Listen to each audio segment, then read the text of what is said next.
Mnaomba nini kwa Mungu na kwa kanisa?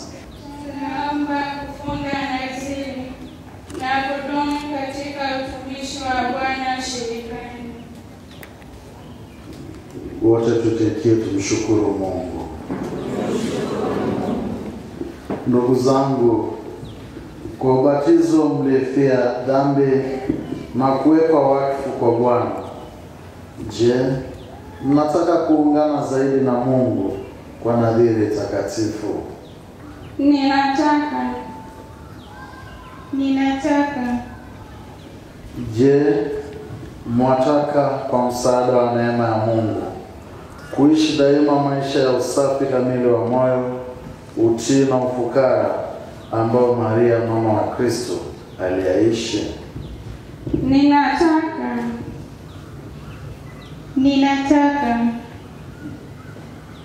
Je, mwataka kujitahidi sana kumpenda Mungu na jirani kwa mapendo kamili na kufuata Injili kwa juhudi na kwa kushika katiba na kanuni ya shirika lenu? Kwa msaada wa Mungu ninataka. Yeye alianzisha kazi njema ndani yenu, yeye mwenyewe aikamilishe mpaka siku ya kuja kwake Yesu Kristo. Amina.